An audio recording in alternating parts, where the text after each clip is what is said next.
Hi hello എല്ലാവർക്കും നമസ്കാരം.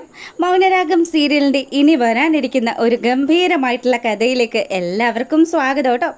അങ്ങനെ നമ്മുടെ കിരണും കല്യാണിയും കൂടി ഗംഗാപ്രസാദിൻ്റെ കാര്യമൊക്കെ സംസാരിച്ചുകൊണ്ടിരിക്കുക. കാർത്തികയുടെ വീട്ടിലേക്ക് അങ്ങനെ ഒരു സാധനം അയച്ചു കൊടുക്കണമെങ്കിൽ എന്ത് മനക്കരുത്തുള്ളവനവൻ. അതേ കിരണേട്ട, ഞാനും അത് തന്നെ ആലോചിക്കുന്നത്. അവനെപ്പോലെയുള്ള ഒരുത്തൻ എൻ്റെ ദൈവമേ ആലോചിക്കാൻ പോലും പറ്റുന്നില്ല. എന്തായാലും അപാര മനക്കരുത്ത് തന്നെ. അവനെ എങ്ങനെയാണ് നമ്മളെനി കീഴ്പ്പെടുത്തുന്നത്? ആലോചിക്കാൻ കല്യാണി. അവൻ എന്തായാലും ഇപ്പം നമ്മൾ സത്യങ്ങളൊക്കെ മനസ്സിലാക്കിയെന്ന് അവനും മനസ്സിലാക്കിയിരിക്കുവാണല്ലോ. അതുകൊണ്ട് തന്നെ അവൻ ഇനിയും നമ്മളെ തേടി എത്തും. അല്ല കിരണേട്ട, ഇനി അന്ന് വീട്ടിൽ ചെന്നതുപോലെ അമ്മയോടോ അച്ഛനോടോ എന്തെങ്കിലും രീതിയിൽ അവൻ എന്തെങ്കിലും ഒരു ആക്രമണം നടത്തുമോ? എനിക്ക് നല്ല ടെൻഷനുണ്ട്. ഇനി അങ്ങനെ ചെയ്യാനായിട്ട് ഒരു കാരണം വെച്ചാലും അവൻ മുന്നിട്ടിറങ്ങില്ല. നിനക്കറിയാമല്ലോ, അതിനൊക്കെ പിന്നിൽ അവനാണെന്ന് ഇപ്പം നമ്മൾ കണ്ടെത്തിയിരിക്കുകയാണല്ലോ. നീയും പോയി ആ ബഗാസുറിൻ്റെ അടുത്ത് സംസാരിച്ചിട്ടല്ലേ വന്നത്. എന്നാലും കിരണേട്ട, അയാളൊരു ഭയങ്കരം തന്നെയാണ്. അയാളും വിക്രവും ഒക്കെ കൂടി ചേർന്ന ഈ ഗംഗാപ്രസാദിന് ഇവിടെ കിടന്ന് കളിക്കാനുള്ള സകല സപ്പോർട്ടും നൽകുന്നത്. ആ കളി എന്തായാലും അവസാനിക്കാറായില്ലേ കല്യാണി? ദേ ആ മനോഹർ, അവൻ ഇവിടെ നിന്നും പോകുന്നതോടുകൂടി ഉറപ്പായിട്ടും സരയുൻ്റെ കാര്യത്തിൽ ഒരു തീരുമാനമാവും. അവളൊരു മുഴുവൻ ഭ്രാന്തിയായിട്ട് മാറും. അത്രയ്ക്ക് അവളുടെ ഭർത്താവിനെ അവൾ സ്നേഹിക്കുന്നുണ്ട്. അതൊക്കെ ശരി തന്നെയാണ് കിരണേട്ട. പിന്നെ അങ്കിളിനാണെങ്കിലും ഇപ്പോൾ കിട്ടിയല്ലോ. എന്നെ ഉപദ്രവിച്ചതിന് കണക്കിന് ഞാൻ അയാൾക്ക് കൊടുത്തിട്ടുണ്ട്. എന്തായാലും ഇനി ഒരു കാരണം വെച്ചാലും അയാളെ ഒന്ന് കളിക്കാനായിട്ട് ഭയക്കും. ആ രീതിയിൽ അയാളെ ഞാൻ കിടത്തിയിരിക്കുന്നത് എന്ന് എനിക്ക് അത്ര അങ്ങോട്ട് സമാധാനിക്കാൻ പറ്റില്ല കിരണേട്ട. നിനക്കെന്താ വേറെന്തെങ്കിലും ടെൻഷനുണ്ടോ? ഉണ്ട് കിരണേട്ട, കാർത്തിക ചേച്ചിയുടെ അമ്മയുടെ കാര്യം ആലോചിച്ചിട്ട് നല്ല ടെൻഷനുണ്ട്. അവർ നമ്മളുടെ സഹായം തേടിയാണല്ലോ ഇങ്ങോട്ട് വന്നിരിക്കുന്നത്. അപ്പോൾ ഇതൊക്കെ ഇവർ സംസാരിച്ചു കൊണ്ട് നിൽക്കുമ്പോഴാണ് ആ വീട്ടിലേക്ക് നമ്മുടെ കാർത്തിക എത്തുന്നത്. കാർത്തിക കണ്ടതും ആ ചേച്ചിയെക്കുറിച്ച് ഇപ്പോൾ സംസാരിച്ചതേ ഉള്ളൂ. വാ ചേച്ചി. മോളെ, ഞാൻ നിന്നോട് ഒരിക്കൽ കൂടി പറയുക, നീ ഇനി എന്നെ സഹായിക്കാൻ നിൽക്കണ്ട. അറിയാലോ, അവൻ ഇന്ന് വീട്ടിലേക്ക് അയച്ചു തന്ന സാധനങ്ങൾ അച്ഛൻ്റെ ചിതാഭസ്മം വെച്ച് കളിക്കാനായിട്ട് അത്ര കണ്ട് മനക്കരുത്തുള്ള ഒരുത്തനടി. അങ്ങനെയുള്ള അവൻ ഒരു കാരണം വെച്ചാലും വെറുതെ ഇരിക്കില്ല. ഞാനും ഇങ്ങനെയായി. ഇനി നിങ്ങൾക്ക് കൂടി അങ്ങനെയുള്ളൊരവസ്ഥ വരരുത്. അതോടൊപ്പം തന്നെ കാർത്തിക ഇത്രയും കാലവും കിരണിനോടും കല്യാണിയോടും മറച്ച ആ ഒരു മഹാരഹസ്യം കൂടി അവിടെ വെച്ച് വെളിപ്പെടുത്തുക. അതെ, നിങ്ങൾക്കറിയില്ല, എനിക്ക് വെറും 15 വയസ്സുണ്ടായിരുന്ന സമയത്തെ അയാൾ എൻ്റെ തലയ്ക്ക് കല്ല് വെച്ചടിച്ചു. ആ സമയം ഞാൻ ഒരുപാട് നാൾ ആശുപത്രിയിൽ കിടന്നെന്നും അങ്ങനെ എൻ്റെ തലച്ചോറിന് തക്കതായിട്ടുള്ള ആ ഒരു പ്രശ്നം ഉണ്ടായെന്നും അതുകൊണ്ട് ഞാനിപ്പം ഓരോ നിമിഷവും മരിച്ചുകൊണ്ടിരിക്കുകയാണ് എന്നുള്ള കാര്യവും കൂടി കാർത്തിക് അവിടെ വെച്ച് പറഞ്ഞപ്പം കല്യാണി തകർന്നു പോയി. കല്യാണിയാണെങ്കിൽ ഇവൻ കാരണം എൻ്റെ ചേച്ചിക്ക് ഇങ്ങനെയൊക്കെ സംഭവിച്ചല്ലോ. ചേച്ചി ഇനി എന്തൊക്കെ സഹിക്കേണ്ടി വന്നാലും ചേച്ചിയുടെ കൂടെ ഈ അനിയത്തി ഉണ്ടാവും, ഈ കല്യാണി ഉണ്ടാവും. കിരണും നല്ല സപ്പോർട്ട് ചെയ്യുക. അപ്പം കല്യാണിയും കാർത്തികയും ഒക്കെ കൂടി ഒരുമിച്ച് സംസാരിച്ചുകൊണ്ട് നിൽക്കുക. ആ സമയത്താണ് അങ്ങോട്ടേക്ക് നമ്മുടെ ഗംഗാപ്രസാദിൻ്റെ വരവ്. ദേ ചേച്ചി, അവനാണല്ലോ വരുന്നത്. അവനെപ്പോലെയുള്ള ഒരുത്തന് ഏത് പകലും രാത്രിയാണ്. അവൻ ഈ ഭൂമിയിൽ ആരെയും തന്നെ പേടിയില്ല എന്നുള്ള കാര്യം കൂടി നമ്മുടെ കാർത്തിക കല്യാണിയോട് പറയുക. ചേച്ചി ഒരു കാര്യം ചെയ്യും, ചേച്ചി അകത്തെ റൂമിൽ പോയിരിക്കുക. അവൻ എന്താ പറയാൻ വരുന്നതെന്ന് ഒന്നറിയണമല്ലോ. കിരണാണെങ്കിൽ ആ സമയത്ത് അവൻ എപ്പോഴും വയ്യാണ്ട് കിടക്കുന്ന രീതിയിൽ തന്നെ ആ ഒരു ബെൽറ്റൊക്കെ കയ്യിലെടുത്തിട്ട് അങ്ങനെ പുള്ളിക്കാരനും കിടക്കുക. അപ്പോൾ കല്യാണി നേരെ പോയി ഡോറ് തുറന്നതും നമ്മുടെ ദീപയ്ക്കാണെങ്കിൽ നല്ല ടെൻഷനുണ്ട്. ഈശ്വര, ഈ മഹാഭാവി ഇത്രയും വലിയൊരു ക്രിമിനലാണെന്ന് അറിഞ്ഞിട്ടും എന്തിനാ മോളെ നീ വാതിൽ തുറക്കാൻ പോകുന്നതെന്ന് ദീപ ചോദിക്കുക. അപ്പോൾ കല്യാണി പറഞ്ഞു, അവൻ്റെ ഉദ്ദേശം എന്താണെന്ന് അറിയണമല്ലോ. ഇത്രയൊക്കെ ചെയ്തിട്ടും അവനാണ് ഗംഗാപ്രസാദ് എന്ന് ഞങ്ങൾ അറിഞ്ഞുവെന്ന് അവന് മനസ്സിലായിട്ടും അവൻ ഈ വീട്ടിൽ വരണമെങ്കിൽ അവൻ നിസ്സാരക്കാരനല്ലമ്മേ. അങ്ങനെയുള്ള അവനെ നേരിടുമ്പം എന്തെങ്കിലും ആയുധം കൂടി കയ്യിൽ കരുതണമെന്ന് കല്യാണി അങ്ങ് തീരുമാനിച്ചു. അപ്പോൾ കിരണിൻ്റെ ഒരു ഗണ്ണെടുത്ത് കല്യാണി കയ്യിൽ കരുതുകയാണ്. അങ്ങനെ നമ്മുടെ ഗംഗാപ്രസാദിന് വാതിൽ തുറന്നു കൊടുത്തു. അപ്പോൾ ഗംഗാപ്രസാദിനോട് കല്യാണി ചോദിച്ചു, തനിക്കെന്താ ഇവിടെ കാര്യം? അതെ, ഞാൻ വന്നത് എന്തിനാണെന്നൊക്കെ കല്യാണിക്കുട്ടിക്ക് നന്നായിട്ട് അറിയാമല്ലോ. ഞാൻ വന്നതേ നിൻ്റെ അകത്ത് കിടക്കുന്ന ഭർത്താവുണ്ടല്ലോ, അവനെ ഒന്ന് കാണാൻ വേണ്ടിയിട്ടാണ്. നിങ്ങൾ എൻ്റെ കിരണേട്ടനെ ഉപദ്രവിക്കാൻ വന്നതാണോ? എൻ്റെ ചേച്ചി നിങ്ങളോട് എന്ത് തെറ്റാ ചെയ്തതെന്ന് കല്യാണി ചോദിക്കുക. എടി മോളെ, നിൻ്റെ ചേച്ചി എന്നോട് വലിയൊരു തെറ്റ് ചെയ്തു. ഞാൻ സുഖമായിട്ട് ജീവിക്കാനുള്ള സമ്പത്തുകളാണ് നിൻ്റെ ചേച്ചി ഇപ്പോൾ വെച്ച് അനുഭവിച്ചുകൊണ്ടിരിക്കുന്നത്. അതും അവൾക്ക് വെറും അല്പായുസ് മാത്രമേ ഉള്ളൂ. അങ്ങനെയുള്ള അവളുണ്ടല്ലോ, എൻ്റെ സ്വത്തുക്കൾ ഒന്നെങ്കിൽ എനിക്ക് തിരികെ തരണം. തരാത്ത പക്ഷം അവൾക്ക് വേണ്ടപ്പെട്ടവരൊക്കെ ഞാനിങ്ങനെ ശല്യം ചെയ്തുകൊണ്ടേയിരിക്കും. ഇത് കേട്ടതും ശരിക്കും നമ്മുടെ കല്യാണിക്ക് ദേഷ്യം വരികയാണ്. എടോ, തനിക്ക് അല്പമെങ്കിലും നാണം ഉണ്ടോടോ? സ്വന്തം അച്ഛൻ്റെ ചിതാഭസ്മം അത് താൻ ഇപ്പോഴും ഇങ്ങനെയുള്ള രീതിയിലൊക്കെ ചിന്തിച്ചു കൂട്ടുന്നുണ്ടല്ലോ.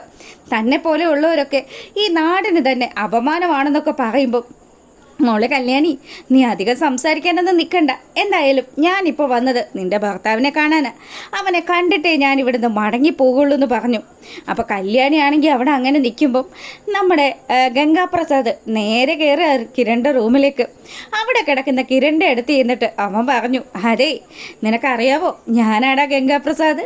നിൻ്റെ ഭാര്യ വളരെ വിദഗ്ധമായിട്ട് എന്നെ പൂട്ടാന്നൊക്കെ വിചാരിച്ചു.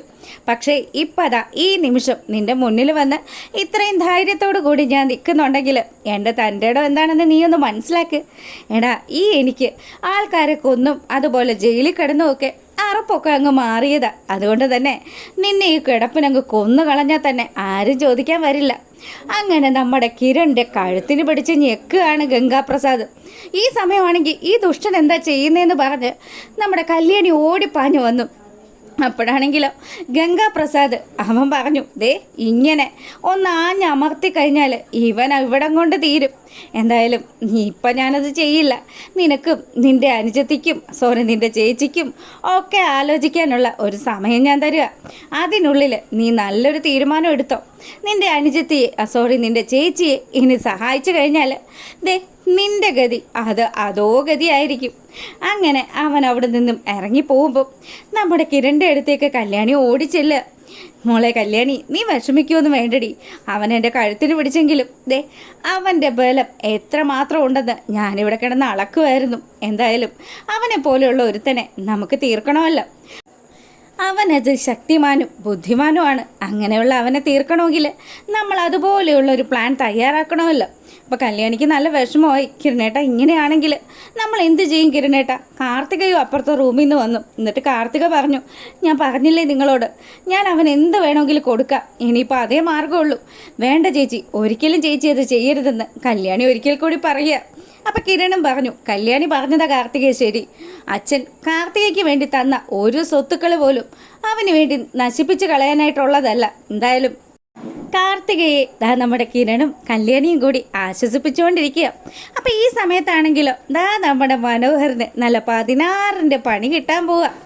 അങ്ങനെ നമ്മുടെ വന്ദനക്കുട്ടിയുടെ റിലേറ്റീവായിട്ടുള്ള ഒരു പോലീസ് ഓഫീസർ നമ്മുടെ മനോഹറിനെ കാണാൻ വേണ്ടി വരുന്നു. അപ്പം ഇതെല്ലാം ശരിക്കും പറഞ്ഞാൽ കല്യാണിയുടെയും ടീമിൻ്റെയും ഒക്കെ ഒരു കളി തന്നെയാണ്. ഇതൊന്നും മനസ്സിലാക്കാതെയാണല്ലോ വന്ദന എന്ന് പറയുന്ന ആ ഒരു പെണ്ണിനെ കണ്ടതും നമ്മുടെ മനോഹർ ജീവനായിട്ടങ്ങ് തകർത്ത് അഭിനയിക്കുന്നതും. അപ്പം മനുവേട്ടനെ കണ്ടതും ശരിക്കും പറഞ്ഞാൽ ആ SI സാറ് പറഞ്ഞു, ആ കൊള്ളാലോ, എൻ്റെ വന്ദന മോളുമായിട്ട് നല്ലതുപോലെ ചേരുന്നുണ്ടല്ലോ.